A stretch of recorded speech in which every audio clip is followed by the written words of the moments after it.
So my name is Mike Lindgren. I'm the Chief Project Officer here at Fermilab. Thank you for joining us for tonight's panel discussion, High Stakes Science, Pushing the Boundaries. This is the 10th in a series of joint speaker events that are sponsored by the University of Chicago, Argonne, and Fermilab. The programs are put together by the Office of the Vice President for Research and National Laboratories in coordination with Argonne and Fermilab. The purpose of this series is to build connections and spark collaborations between university and lab scientists and researchers and engineers through selecting a series of interesting topics across a wide range of disciplines. The program aims to encourage discussion and collaboration and strengthen ties between the three institutions. I'd like to take a moment now to thank Don Levy, the Vice President for Research and National Labs, who's with us tonight, and to thank his staff for their time and efforts in putting this series and tonight together. I'd also like to thank the people at Fermilab who assisted with tonight's event. And Nigel Lockyer, the Director of Fermilab, is here with us tonight as well. Nigel's had a very busy week. I promised that I wouldn't say anything about his Ohio State Buckeyes winning the national championship on Monday, but I will just point out that they did, and he's very happy, and that makes me very happy. So now I would like to introduce the moderator for tonight's discussion, Aaron Freeman. Aaron is a popular comedian, filmmaker, director, radio commentator. He's also a science satirist, so there's plenty of material for him to work with here tonight. Aaron spent 3 years as a performer on the main stage at Second City, where his fellow cast members included Bonnie Hunt and Mike Myers. He hosted an Emmy Award-winning public television documentary, Skokie Invaded But Not Conquered. He portrayed Marley's ghost in the Goodman Theater's production of A Christmas Carol. For 10 years, he hosted the television talk show cleverly titled Talking with Aaron Freeman on WPWR-TV. He was, for 6 years, the co-host and chief science correspondent of Chicago Public Radio's Metropolis and the host of WTTW's science and technology program, Chicago Tomorrow. Aaron has authored a number of books, including Baby Boomers, From Acid Rock to Acid Reflux. I've kind of lived that, so I'm thinking I'm going to pick it up after this is over tonight. He is a teaching assistant for the University of Chicago's Neurobiology Massive Open Online course taught by Peggy Mason. He performs as an MC and a stand-up comic around the world. He creates humorous, science-based videos for the Annals of Internal Medicine. I didn't know they made any of those. And he is the artist in residence for the Chicago Council of Science and Technology. Please welcome Aaron Freeman. Very funny.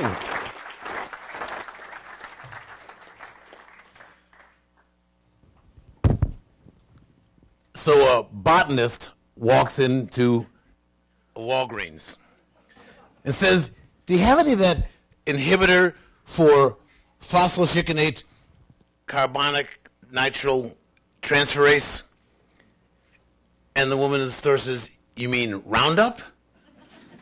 He says, yeah, I can never remember that darn name."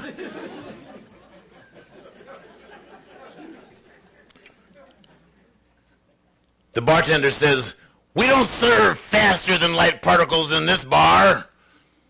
A neutrino walks into a bar.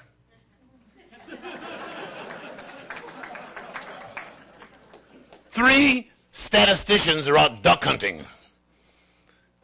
Duck flies by, first statistician shoots right in front of the duck, boom. Second statistician shoots right behind the duck, poosh.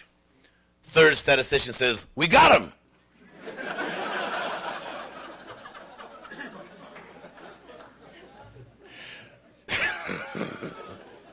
So I'm delighted to be here. I want to say my lovely bride came. My wife Sharon, my partner and collaborator Sharon, came to be with me because she didn't trust me in a room full of scientists.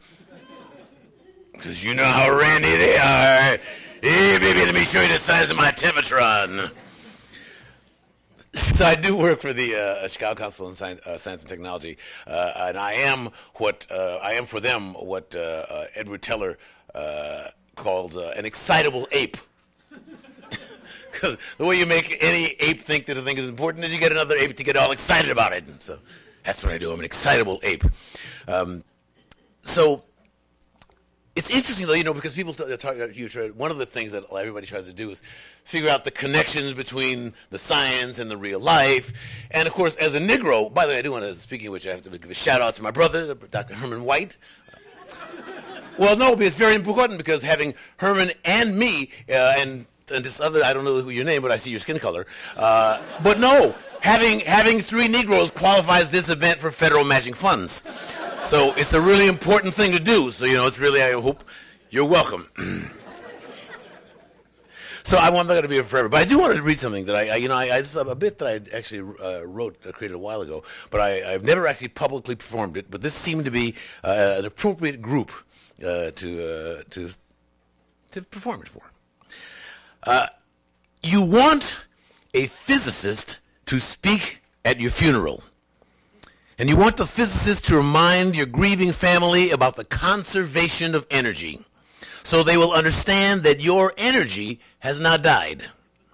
You want the physicist to remind your sobbing mother about the first law of thermodynamics, that no energy ever gets created in the universe and none is destroyed.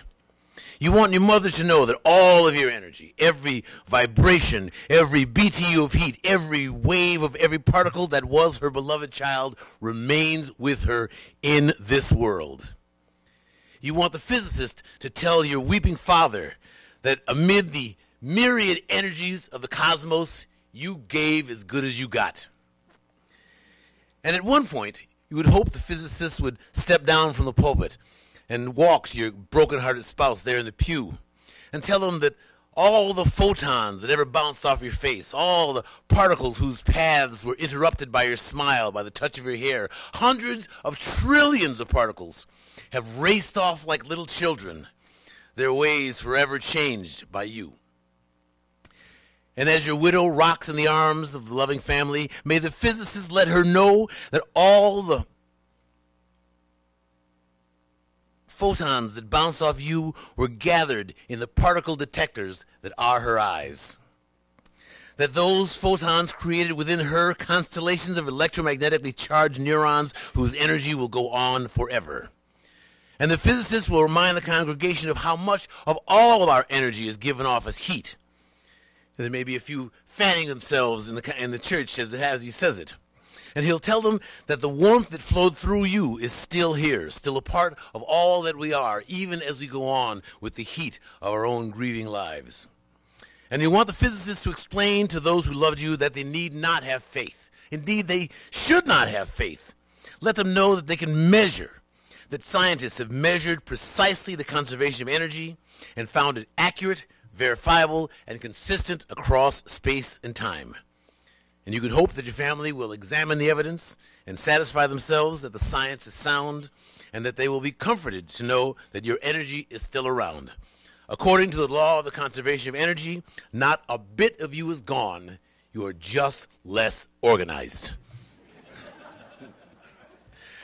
So,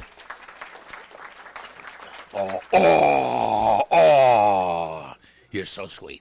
All right, so now, how we're going to do this is we have this fine, wonderful, extremely charming, good-looking, and humorous panel. And so we will introduce them one at a time. Each of them will give us a couple of minutes explaining their perspective on the notion of high-stakes science, pushing the boundaries. And then once that is done, they will chat merrily amongst themselves. It will then be your opportunity to ask of them whatever you would like. So there. So first of all, it is my extreme pleasure to introduce Julie Bubeck, Wardenburg MD, the Associate Director and Chief Section of Critical Care for the Departments of Pediatrics and Microbiology at, guess what, the University of Chicago.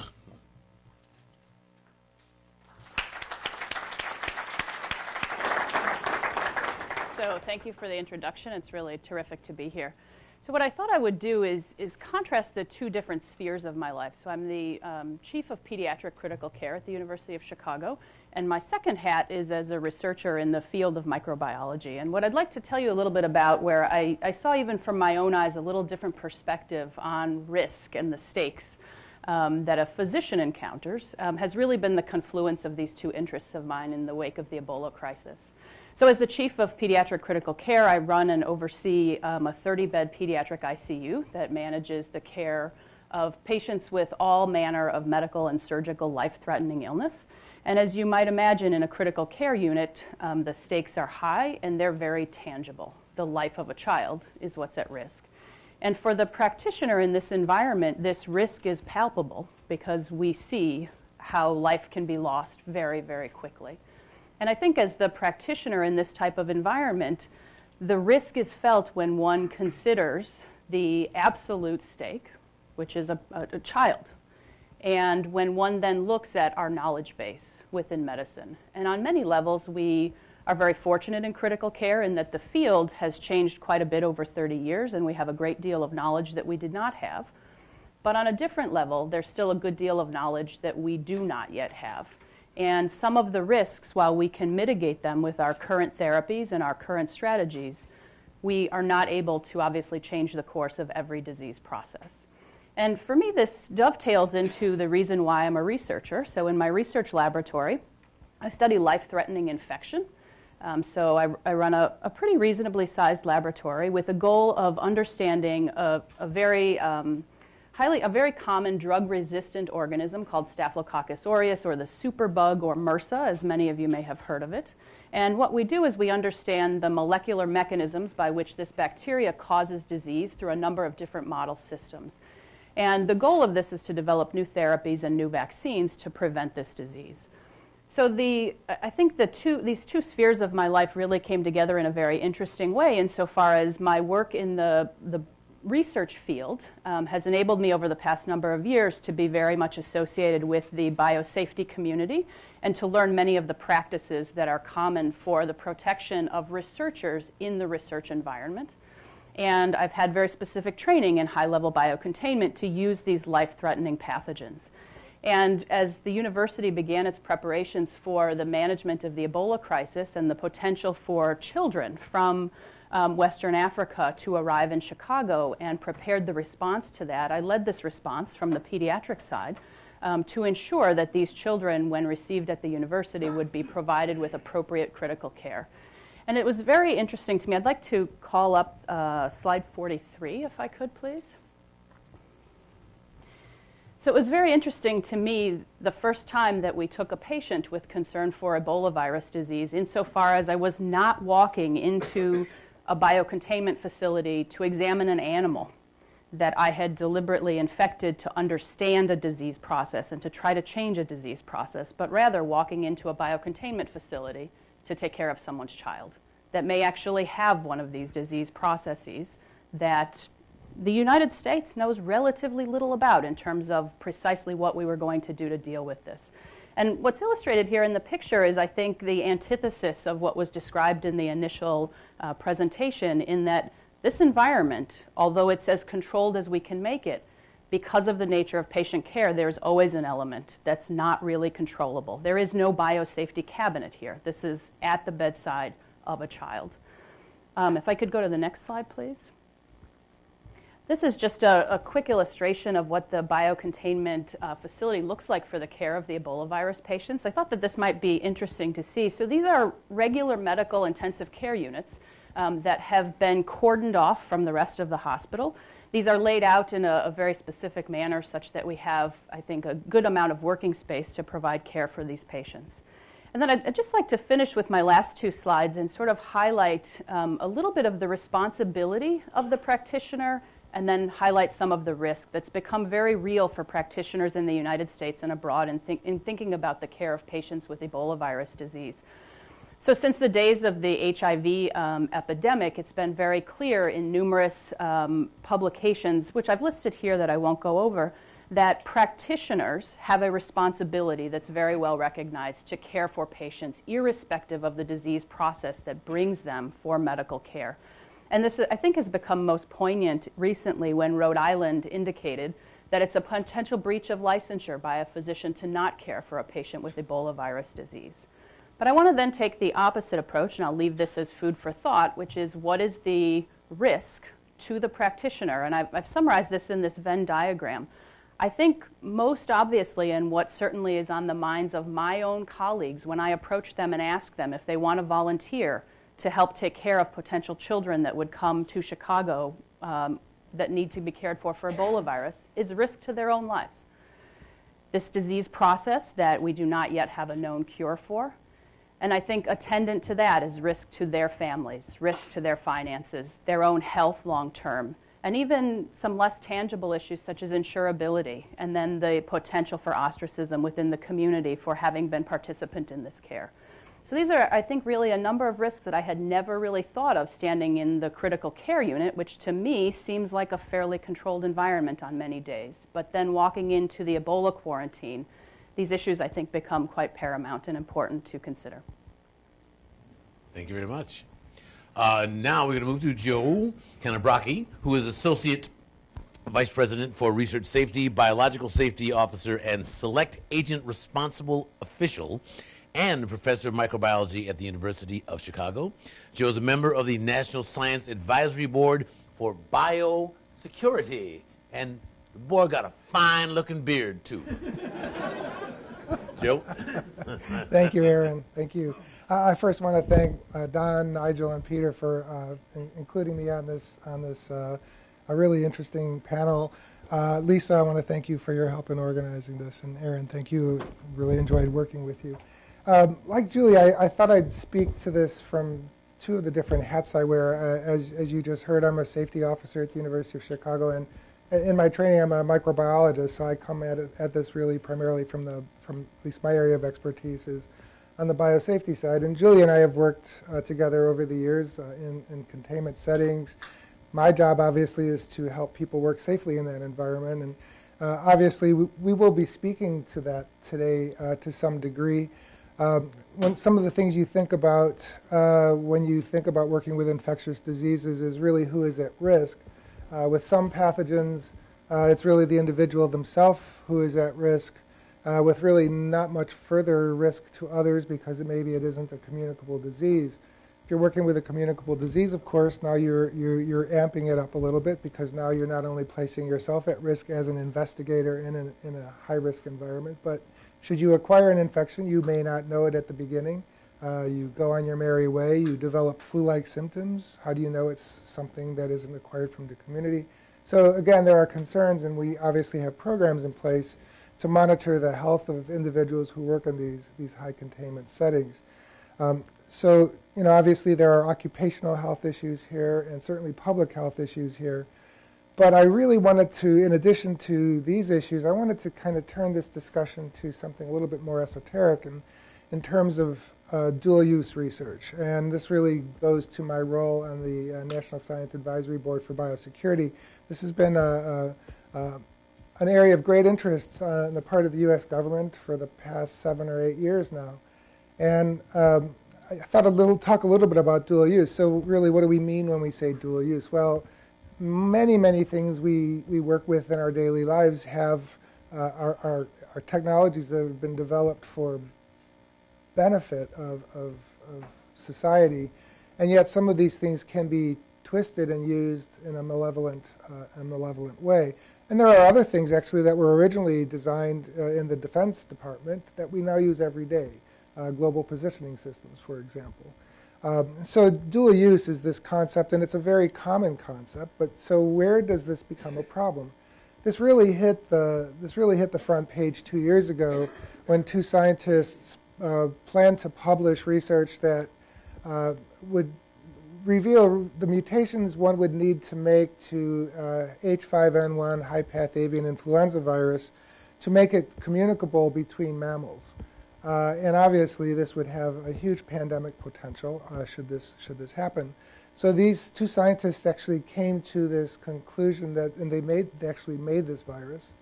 And they were preparing to publish these two reports, and the editors of these journals really put the brakes on it, and it really became an issue of should this work be published. Now, mind you, this is public-funded research. This is NIH-funded research. The mandate is to publish this work. And so the NSABB was asked whether this work should be published in the first place, and after much deliberation, ultimately both papers were published. So following on this, though, is a government policy now that we will be soon subject to, and that is that institutions that work with certain human pathogens have to examine all research involving those pathogens for their dual-use potential. And this is what we call dual-use research of concern. And the definition on this slide, life sciences research that based on current understanding can be reasonably anticipated to provide knowledge, information, products, technologies that could be directly misapplied to pose a significant threat.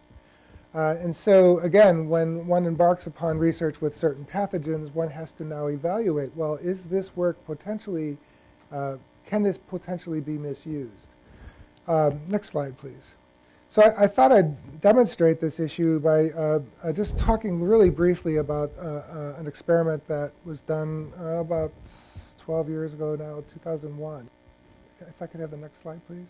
Based on published sequences of the poliovirus, which, by the way, has been nearly eradicated off the face of the globe. It's still found in a few places, a few corners of the world, but by and large it has been eradicated. And based on published sequence of this virus genome, they patched together a synthetic poliovirus, and they in fact created poliovirus. And while you can obviously well imagine, well, you can make permutations on this. You could create either a virus that is novel, we've never seen before, or potentially a virus that is something we've seen before but has become extinct. So some of the questions, if I could have the next slide, and the next slide, please. Obviously, this poliovirus experiment, what's dual use about this experiment? Well, why was it really done? Right? So, and frankly, this person did this experiment just to demonstrate that you could actually do this, that you could, through reverse genetics, recreate a virus now that's been essentially removed from the face of the earth. So should that information be made public? Who should manage the regulatory burden of this type of work? So these are many of the questions that come up when you embark on dual-use type research. Next slide. Actually, if we could back up one slide too. So on the left-hand side of this slide, you see another publication that maps the location of plague-infected rodents in southwest United States. And the reason this was published really was for the benefit of campers and hikers who would be moving into these areas and to alert them to the potential of plague in the animals in that vicinity. And this paper actually came under scrutiny from the security world because, well, now you're giving the enemy the roadmap to where to find plague. And so again, this really, I think, highlights something that is so innocent and so intended to be beneficial, is again viewed by at least by the security world as being threatening. So there are many other types of dual-use types of research. Next slide. And again, when does it become dual-use research of concern? And this just is a number of experiments that have been done that have been termed dual-use research of concern. As you know, the 1918 influenza H1N1 was recreated by reverse genetics, engineering antibacterial resistance, obviously, aerosol drug delivery research, and on and on. But finally, I want to just close my comments with this concept of DIY bio. Obviously, we really want our youth to be inspired and to be drawn to science, and this DIY bio is an association that is really around to promote the involvement of young people in science. And you can see some of the very clever tools that they made basically a centrifuge out of a drill. And together with the technologies that are now available, that are public, that are available to the public in kits, there's again great concern that it doesn't take a whole lot of sophistication to basically generate either viruses that are novel or something that has been under control in the past. So I'll close it here. Again, we can talk about traditional biosafety from a public health perspective, but I thought this concept of dual-use research of concern, and in particular how it might impact the freedom of scientists to do their work and to publish their work going forward. So I thought that's another element we should discuss. Thank you. Thank you, Joe. Thank you very much. Cindy Boggs is the program manager of Argonne National Laboratory's highly enriched Uranium Transparency Program. Cindy? Thank you, Aaron. Good evening. This program is definitely not a research program. I'm sure that many times when we were working in Russia, that's kind of really what they thought we were doing, and we tried to tell them that was not the case. But basically what happened, if you look back in about 1991, there was the collapse of the Soviet Union. The START Treaty had been signed, and what that allowed for was each side, both the U.S. and Russia, was to be able to keep 6,000 nuclear warheads. That's the good news. I guess maybe the bad news is that Russia had another 40,000 sitting off to the side. But basically then what happened, there was an individual from MIT, Tom Neff, who came up with this idea, is why don't we buy this high enriched uranium from the Russians and we'll use it. Well, in theory it sounds like a good idea, but the Russians weren't about to just sell us, all this material, this high enriched uranium. So basically, maybe over 4 or 5 years working with the Russians, what we were able finally to do, the government was able to do, is to get an agreement with Russia, whereby we purchased from Russia 500 metric tons of high enriched uranium from their excess nuclear weapon pile. They then took that 500 metric tons of high enriched uranium, blended it down to low enriched uranium. As a matter of fact, if you look at this map, you'll see, though, there were 4 facilities in Russia where this processing was done. 2 over to the east side, that's through the Ural Mountains. There were 2 facilities in the Ural Mountains. It was the Ural Electrical Integrated Plant to the north of the city of Yekaterinburg, and then south, the Mayak Production Association facility. Further to the east, over in Siberia, was the Siberian Chemical Combine and also the electrochemical plant in Krasnoyarsk. So those were the 4 facilities that were chosen by the Russian government to take this high enriched uranium and then blend it down to low enriched uranium. So basically then, what we did is that we worked in these 4 facilities in Russia. Now, if Russia had their way, they would have basically said, okay, here's what we'll do. Every year we'll just send you a note that says, to whom it may concern, U.S. government. We have done exactly like we have said, yours truly, the Russian government. And we didn't really kind of think that was a very good idea. So that's why we actually worked to develop documents and things of which facilities where we would work, how many people were allowed to work, what would we be able to see, and then also, of course, there are many other things that we weren't able to see. You have to remember, these 4 facilities are operational, facilities. So we just couldn't walk in and see everything. That's an understatement. That was one of the big concerns from the Russian government. And so when we first started, there were really, I think, a lot of problems. I mean, I've often said this, so why did this program exist? This program existed so you didn't see an ad in the New York Times for sale bomb-grade uranium to the highest bidder. That's, really, that's why we did this program. And it was, I think, a real plus for Russia, too, not only, from the perspective of just getting rid of all their excess nuclear material, which, number one, really wasn't, I think, that carefully safeguarded. That was one of the big concerns that we had. But the other thing, at that time, when we paid Russia for this material at the beginning, it was 30% of their gross national product. It was huge. That's a huge amount of money that went into their coffers at the time of the breakup of the Soviet Union. And I do believe, I think that really kind of made a huge difference, to them. So basically, this was a 20-year program.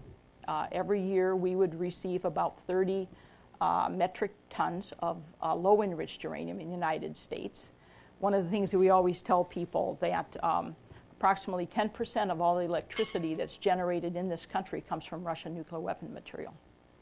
So, I think that's really something to be said for this program.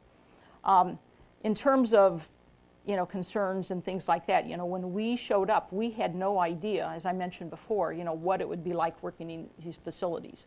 Would they have good contamination control? How would it compare to the facilities here in the U.S.? All this type of thing. One other thing that we were concerned about, what about medical facilities? What happens if somebody breaks a leg, hurts themselves, or whatever? So we actually had, at one of the facilities, the Ural Electrical Chemical Plant, we actually set up a permanent office, and I managed that office. And there we had all kinds of medical stuff that we brought in.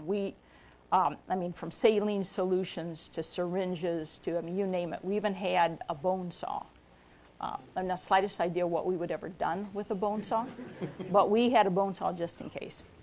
And of course, what turned out over time was that everything was fine. You know, the medical facilities that that were there and available to us, everything was fine. We actually had people that, ended up in the hospital, and, we got excellent care.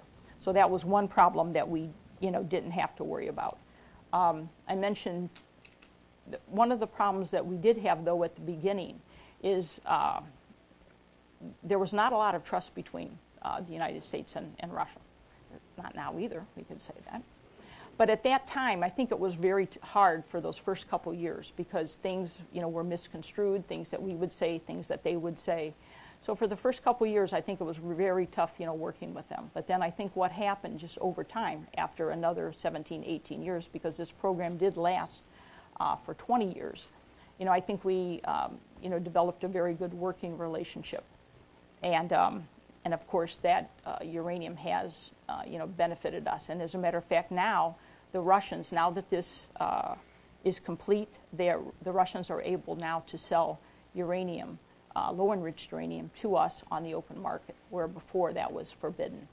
So that has been, I think, a real plus for, both for us and for Russia. If I can look at the next slide, I'll just show you real quickly kind of what the conversion process was. They started with the nuclear weapon material. They then turned that, it actually looked like they turned it on a lathe, and I have a picture in the next one, I think, where you'll see that. Can you just go back to that last one yet? Just if all the way over to the right, you'll see that there's something that's burning. That's actually high-enriched uranium that's burning. Seems like kind of a crazy idea, but it starts off as a metal, so now we've got to convert it to an oxide. Once the material was converted to an oxide, then it was purified, and it became hexafluoride, it became a gas, and then actually that's how it was shipped over to the United States. In that box there in the lower left-hand corner, that is one of the containers that inside that container, inside that autoclave, would be material that was low-enriched uranium that was actually shipped all the way to the U.S. It came in, most of the stuff came in through Baltimore, and then came in and then went to either Paducah, Kentucky or Portsmouth, Ohio. Those were the two operating gaseous diffusion plants we had. And then you can see it made its way to fuel and then actually out to the reactors.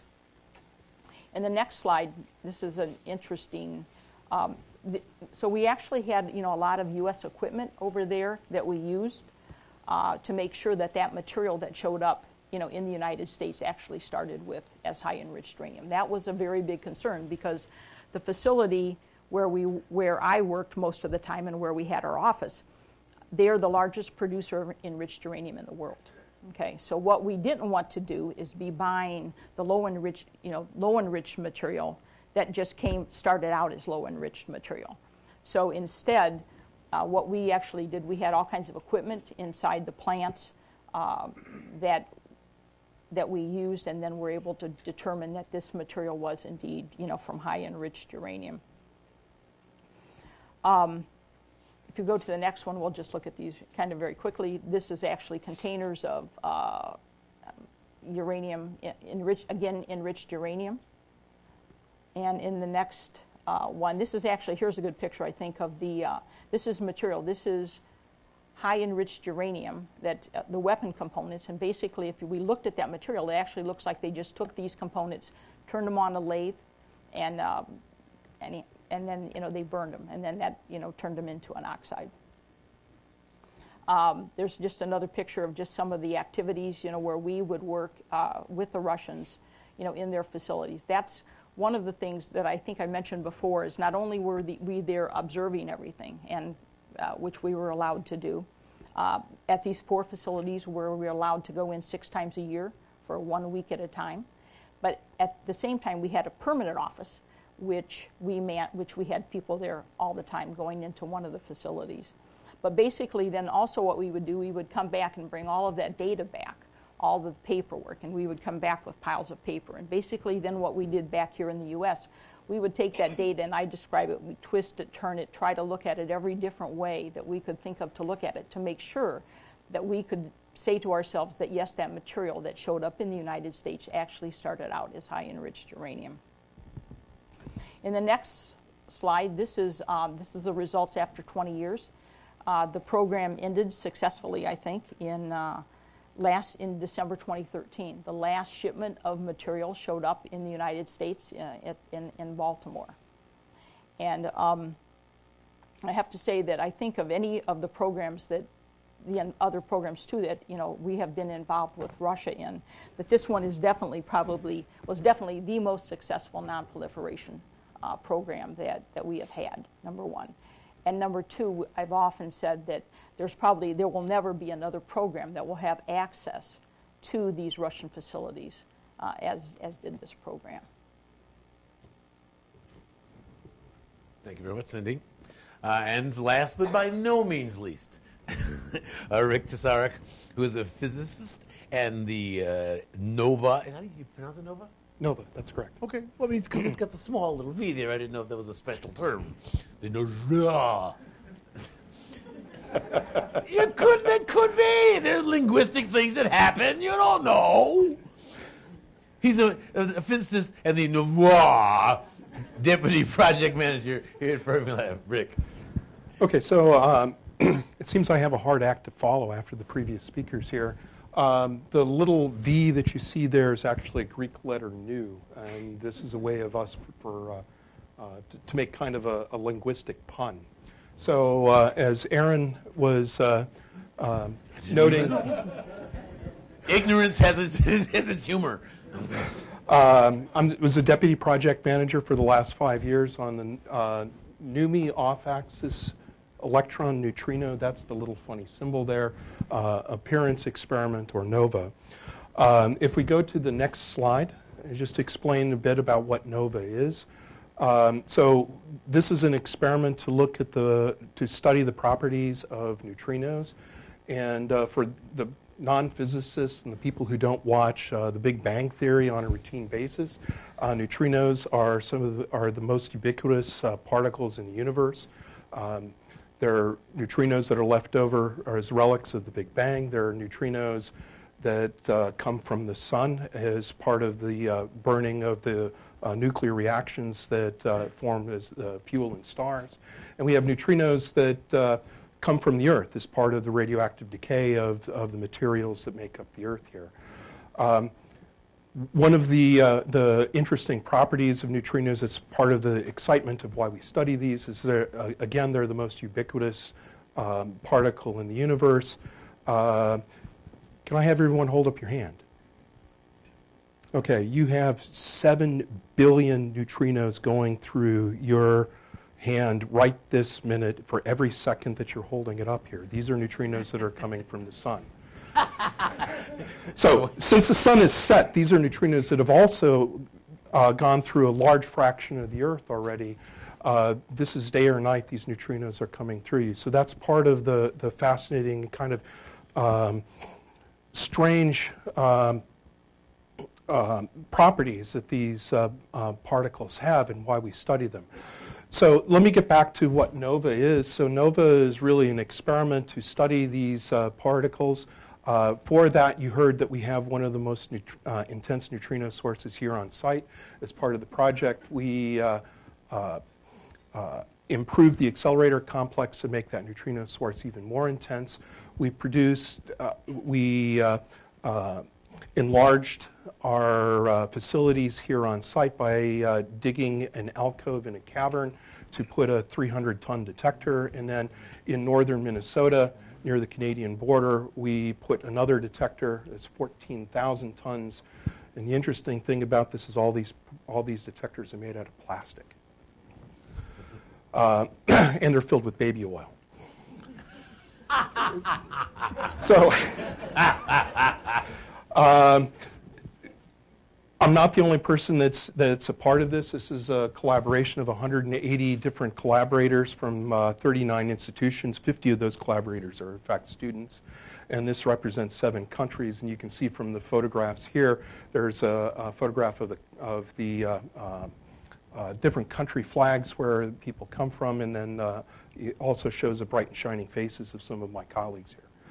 So if we go to the next slide, to give you an idea of what a 14,000-ton detector looks like, you can see there is a standard physicist. You might recognize him in the upper right there. And one of my colleagues, we color coordinated that day. You can see in the lower left-hand corner. Unfortunately, what you don't appreciate is my colleague is about a foot taller than me. So what you're seeing here is basically a 5-story building, or the front face of a 5-story building. And this is what our detector looks like. And, Plastic? And it's all plastic, yes. Baby oil. And it's filled with baby oil, yes. So one of the things that may represent high stakes in this case is that we've filled this with an oil, a petroleum product, and we put it in the wetlands of northern Minnesota. So this whole area, the entire building, is secondary containment. We have enough secondary containment to ensure that none of this can escape the building. To show you a bit of what the construction looks like for this, we have a short film here. Here we go. So you can see the black pieces are steel plates which were used to clamp down the detector modules so that they were held in place. This is while we were gluing them. This is not a particularly fault-tolerant process in the sense that once we glue something down, we're stuck with it. So we have to make sure that we do everything right the first time. Then you'll see we're getting close. This is the 32nd layer going on the top. We paint it black, and then the whole thing moves. Now, this is 200 tons of plastic moving down the road, moving down the hall at a good walking pace. So you're watching this thing move. It then goes in, sets the block down, moves back, reorients itself, and then we do this all over again. Just to give you some additional information here, for those that are interested in learning more about the project and what we're doing and the science that we have, there's the public web page for the NOVA experiment. And then there are a number of YouTube videos which show what we did to put this experiment together and tell you something about the science that we're doing with these neutrinos for NOVA. So I'm brief. Hopefully we can start with... That was the soul of wit. Thank you, Aaron. And I'm glad to know that you put those undergrads underground. Anyway, now I saw that it's wonderful to hear that you got this great panel of very bright people, and right in front of them they have their own names, just in case they're confused. But I see, Julie, you were making notes, and I'd love to know what you were making notes about.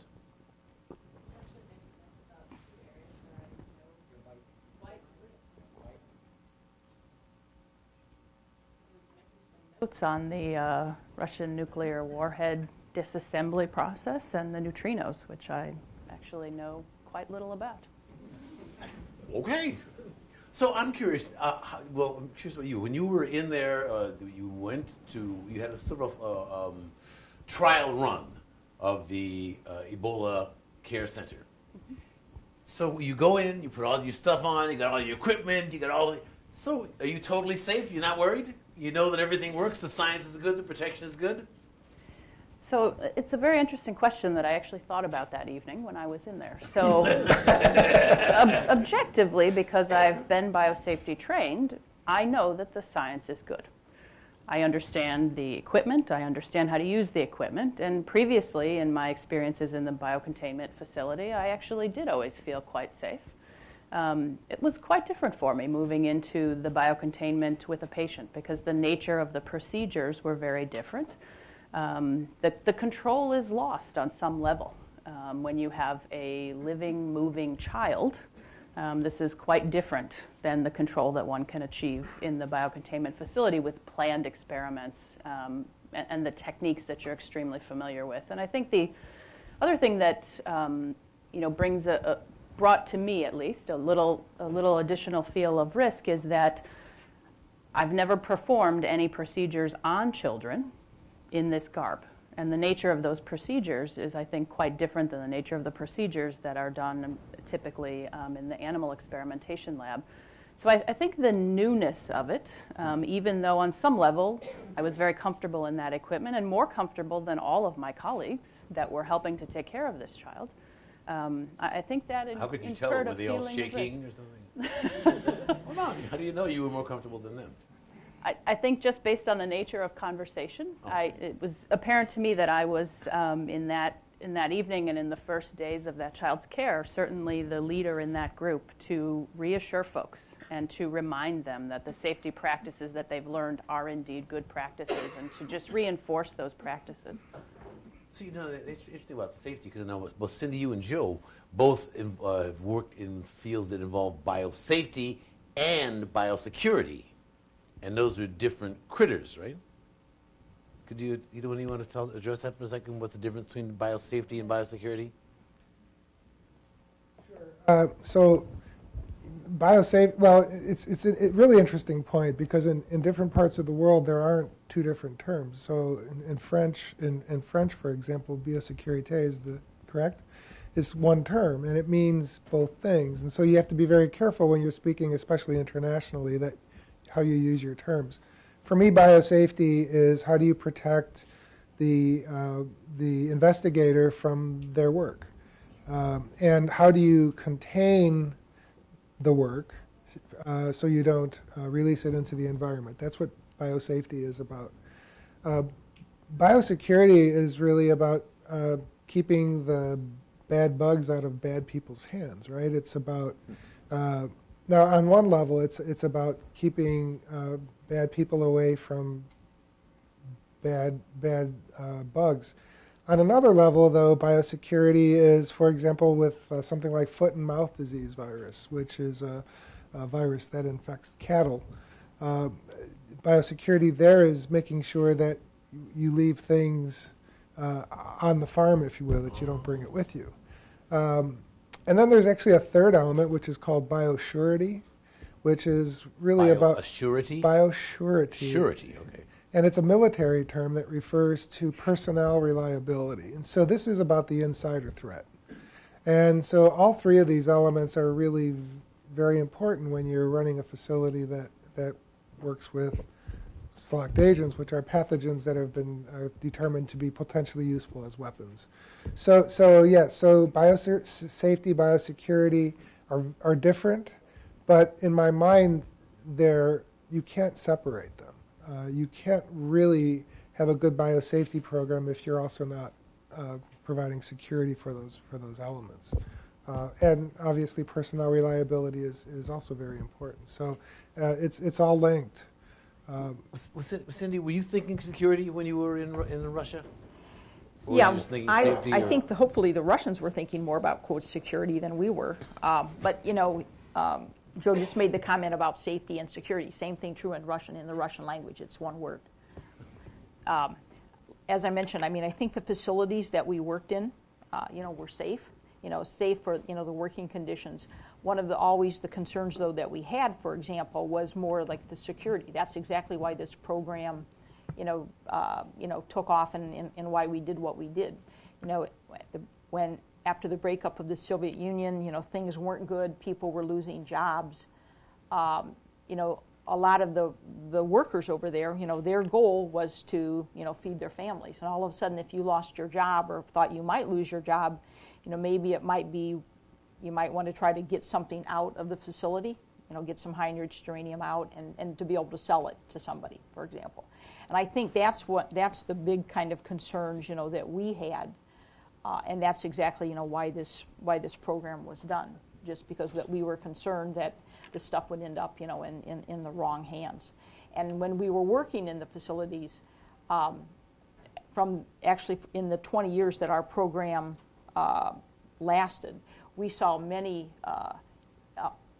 increases in the security and safety of their storing of radioactive materials and high enriched uranium especially. If I may just make one more comment. So when I first got in this business about 20 years ago as a microbiologist, it was about biosafety and really protecting yourself from the agents with which you work. As the security issues became more important, I always used to complain that I went to school to be a microbiologist, not a locksmith, because with the security element, I had to become familiar with physical security elements. And now with personnel reliability and biosurety, you have to be a psychiatrist as well. Well, now, Rick, it seems to me that in your work, the stakes are in some ways the public perception of science. I mean, you're out here at Fermilab. Nobody knows what the hell you people do out here. I mean, nobody has any clue. But if the experiment failed, if you didn't find the neutrinos or something like that, so I guess my question is, to what extent do you feel that you need to uphold the reputation of high-energy physics so as to justify your existence so you can keep having $20 million experiments? So that's actually a really good point. We feel this very viscerally in the sense that we're given large sums of money in order to do these experiments and try to make sure that the experiment actually comes off and does what it's supposed to do.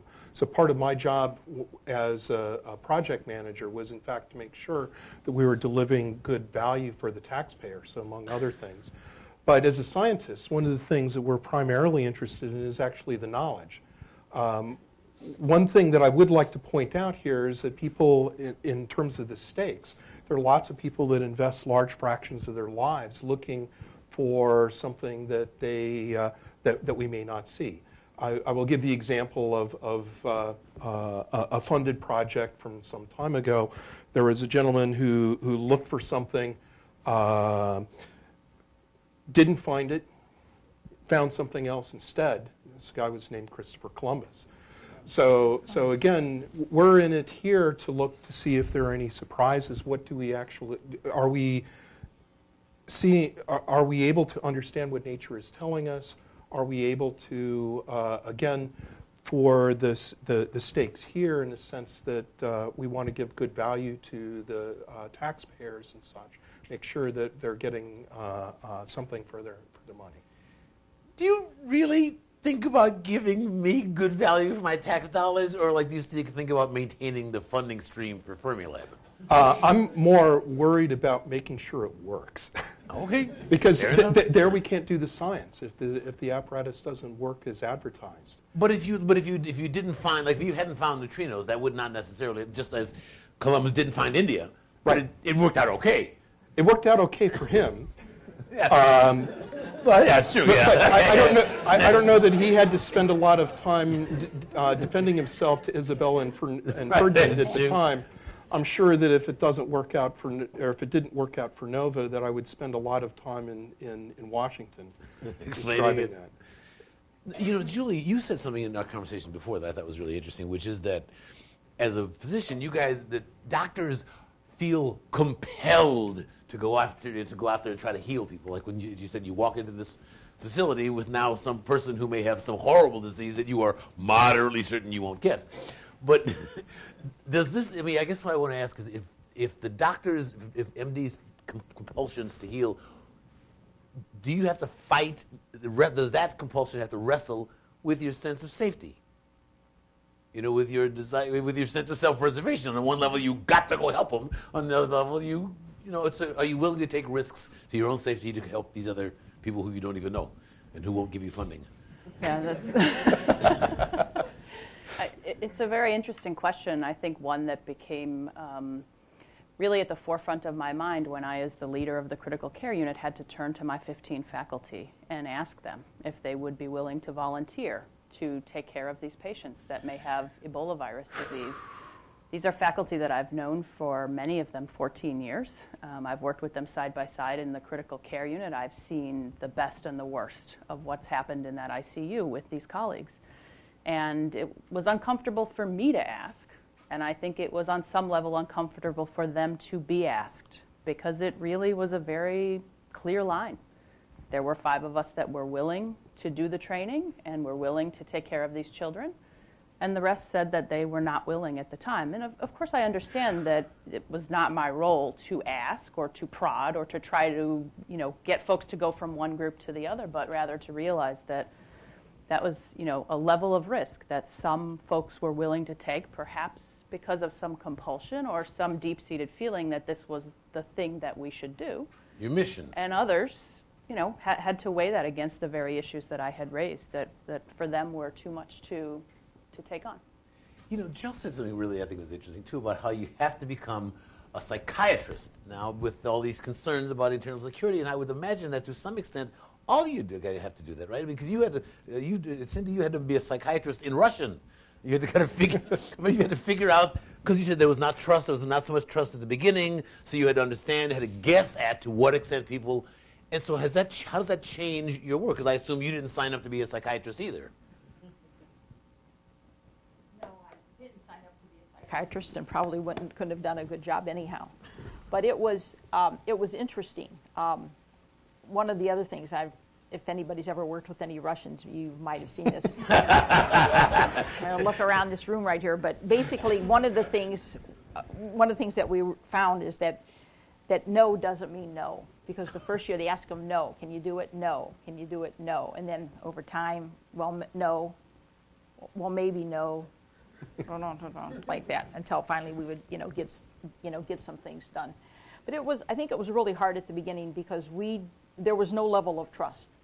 I think on both of our sides. And I think there were things that we said at times that we probably shouldn't have said. I'm sure I can say the same thing for Russians. So it wasn't all just one-sided them, and we did everything, correctly or whatever. But, over those years, I think we developed a trusting relationship, in a good relationship. And I think, that made a huge difference in terms of our ability to get our work done. We're going to be taking questions from you guys in just anon, but I just want to check with Mr. Tesarek. Yes. Rick, how's your psychological skills? How much psychoanalysis do you have to do down there underground with the undergraduates? Fortunately, very little. Most of my time was actually spent in the far north, and there the psychological issues are a little bit different. Having to do with beer? Beer, snowmobiles, deer hunting season, the fishing opener in the spring, and 35 below for the high for weeks on end. So, but even though you're with this big funding and the concerns about security and whatever, things that'll shoot $5 billion through my hand in a second, you don't really have to worry about internal threats, and this is just not a part of your work at all anymore, right now. We worry about safety as a whole, just to make sure that all of the workers and such do not get injured. As far as security goes, much of the equipment that we have is unique, one of a kind. It has very little value for other people. It's hard to smuggle 5,000 tons of plastic someplace, so that makes my job a little bit easier. On the other hand, we also had a large amount of oil that we put into this as baby oil. So a large part of this is really just making sure that things like the computers and such were secure. So we lock the buildings up at night. It's the same kind of security that you have at a facility like here, a facility like the University of Chicago. So much less worry about the real human element. It was more, for us, it's making sure that we get the job done on time and for the budget that we had. Just before we go to the audience questions, one thing I'm curious. You ever get anybody that gets down there like 1,000,000 feet below and just freaks out because I'm way below the earth? You ever surprise claustrophobia? I haven't seen it. Okay, fair enough. All right, now we do have this fabulous panel, and there's a great hand, a good-looking hand with 7 billion neutrinos going through it. Are there programs of which you are aware in your fields that are there in place attempting to diversify the inputs and diversify the outreach? Are there programs of which you are aware? You're looking at me blankly, no idea. We don't care about them. I'll make one comment. So actually we did have two Afro-Americans or blacks working on teams that went to Russia. Over the course of a year, we were allowed to have, pardon? Cleaning. No, believe it or not, they weren't cleaning. They weren't cleaning. But this is interesting. So one of the things that, when we started in this program, what we wanted to try to do is we actually had like cultural classes on, what things you should do and what things you can't do. For example, in Russia, if you give an odd number of flowers, that's for, a positive thing, a good thing. An even number is, for a sad thing. So we had two guys, first trip over to Russia, you know, they're like, they get invited to somebody's house, so they go buy flowers. And they're like, there's a bunch, you know, here's one of like 9 in here and 1 7. Well, there's going to be 2 women there. You don't want to give this one 9 and this one 7. I mean, what is, so instead, they went 8 and 8. And of course, when they gave the flowers, you know, it caused all kind of problems. But so we did this cultural stuff. So we actually had, there was one of our first monitors that went over. He was black. And one of the things that we told people is just try to blend in. Okay. So you can just, you know, imagine, you know, how well he quotes blended in. He was probably, the cities that we worked in were actually they're closed cities. They're cities that are not only closed to Americans, but they're still closed to other Russians, and they're still closed today. So you have to have a special pass to be able to get into these cities. So I can tell you they've never seen, you know, a black man before. And so anyhow, one of the things we'd get together after being over there, and we would say, you know, how did you feel? Was it safe? Da, da, da. Did you ever feel anybody was following you? And he's like, yeah, you know, because he would went to the market, and he'd, you know, so he had on his black hat and dark coat, so he could try to, quotes, blend in. And he'd be walking, he'd turn around, and there's like 40 people, you know, just following him through the stalls because he was just, you know, amazed at that. And so that was an interesting kind of thing for the Russians, but it was an interesting, you know, kind of, I think, also from our perspective, to just kind of see what the, what kind of things would happen when he showed up. So there is a kind of an assumption, I think, that a lot of us make, that ethnic diversity is, by definition, good. Is it, by definition, a priori good? I mean, or do you just need smart people? I'll address that, but from a slightly different point of view. So when you think about creating a virus that has a potential for creating a pandemic, and you are doing research, whatever it might be, to develop countermeasures or whatever, but in the meantime, you're generating this virus. So I think a really, really important ethical question is, will those who have most to lose should that virus escape the laboratory, that is to say, countries, parts of the world where there isn't a good public health infrastructure, also reap the benefits of that work? Not likely. And so I think that's a really, really critical ethical question. Is it ethical to do work on a virus with pandemic potential that puts at risk parts of the world who will never reap the benefit from that? And is anybody attempting in your field to address that? Yes, that's one of the questions that the NSABB is wrestling with. What do you do? How do you do it? How do you wrestle? Yeah, it's not easy.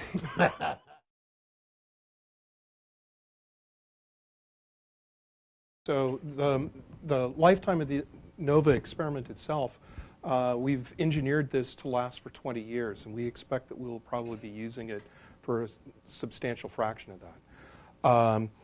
In terms of recycling, the oil is the easiest to recycle, and in fact, we have had a little of the oil left over.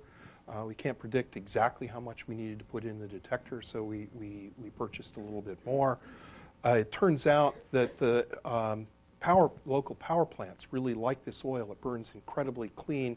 They're not getting the same diesel fuel that they're getting, or the drippings that you have from when you change the oil in your car. So there are local companies who are willing to recycle this and produce power for us. In terms of the plastic, again, there are other companies that are willing to recycle this. A large part of it can, in fact, be recycled, except for the part that has glue on it, which is a large fraction of it. And there, we're not entirely sure we know what to do with it just yet. We're still working on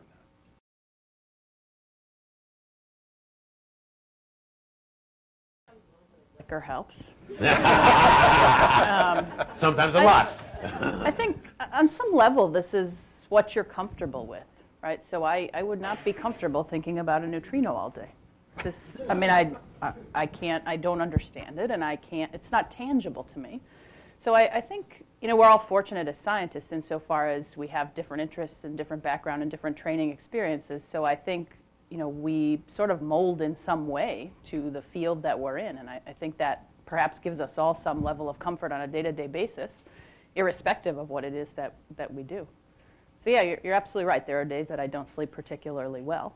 But at the end of the day, it's a job that I love to do. So I think that sort of, on some level, probably rejuvenates all of us for the tasks of the next day ahead.